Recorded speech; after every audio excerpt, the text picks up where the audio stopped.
¿qué análisis haces sobre la ley bases que parece como que es un tema para todos y que ahora está en Senado, todos expectantes a ver qué va a pasar con eso, si se aprueba, si no se aprueba, si modifica, si vuelve a diputados? ¿Cómo analizás? Y dentro de la ley base, perdón, ¿cuál crees que son los beneficios para la provincia? Mira, esa ley tuvo un tránsito complejo, creo que en buena medida por impericia parlamentaria del oficialismo y del gobierno, más específicamente del Ejecutivo. Tuvo una primera etapa, esa que era una verdadera ley ómnibus de más de 600 artículos, en donde hubo muchos capítulos que generaron preocupación para el caso concreto nuestro, y ahí también hubo un liderazgo importante del gobernador para plantarse y explicar y hacer entender, por ejemplo, el capítulo pesquero, que era garantizar la defunción de la industria pesquera argentina, ¿no? De la flota nacional, de las plantas en tierra, de 50.000 trabajadores, incluso era entregar el mar argentino a flotas que iban a ser un desastre y que no tenían ningún arraigo ni ninguna inversión especialmente de tierra en la Argentina en los últimos 70, 80 años. Bueno, eso se logró hacerlo entender y el gobierno lo bajó de la ley en aquel primer tratamiento. El capítulo de hidrocarburos también tenía un sesgo de avanzar sobre atribuciones que la Constitución le da a las provincias como dueñas de los recursos, ¿no? Eso también se logró hacer entender y corregir. La zona fría, el fondo fiduciario que hace que la tarifa de gas en Patagonia sea la mitad que en el resto del país, que además del desastre que está produciendo los aumentos tarifarios del gas, imagínate si encima se perdía ese beneficio. Bueno, esas cosas se lograron corregir, después cayó, ahí digo por impericia del oficialismo, cayó esa media sanción en diputados, hubo que volver a empezar, ahora empezaron con una ley más acotada, que creo, además por lo que pudimos ver en el Senado el jueves, va a ser, si es aprobada, va a ser aprobada con modificaciones, o sea que va a volver a diputados, claro.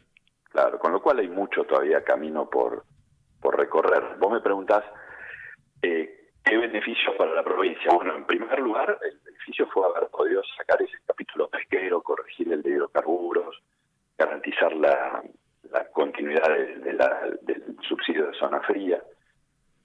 Luego el régimen famoso, el RIGI, el régimen de incentivo a las grandes inversiones, más allá de las correcciones que hay que hacerle a diversos artículos, es un régimen que provincias productivas, como es el caso de Chubut, en condiciones de recibir inversiones importantes, va a ser positivo para la provincia.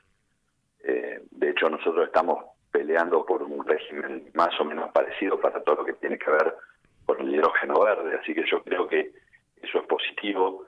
La desregulación de los hidrocarburos también es positiva, porque hoy a la provincia le pagan regalías por un precio del petróleo que no es el precio del mercado, ¿verdad? Y ahí estamos perdiendo mucha plata, entonces eso lo va a solucionar.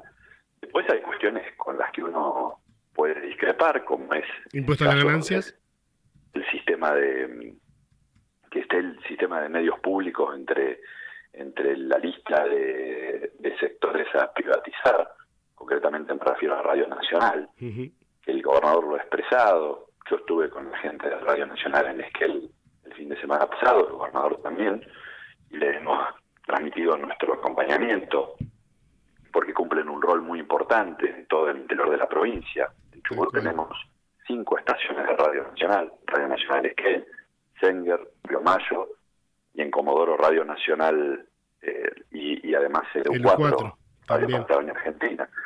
Entonces, ahí hemos transmitido nuestro acompañamiento.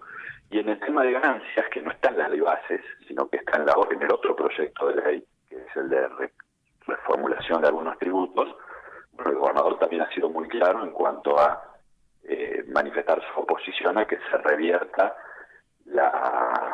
para decirlo, no es técnicamente correcto, pero la exención del impuesto a las ganancias para la cuarta categoría, para los trabajadores, ¿no?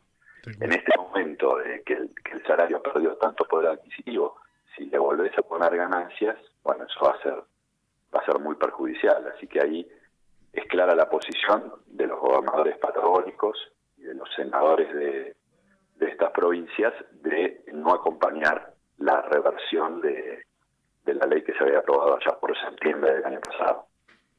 Gustavo, querido, te agradezco muchísimo este contacto por tus minutos. Bueno, Gonzalo, muchas gracias, muy amable. Te mando un abrazo y buen fin.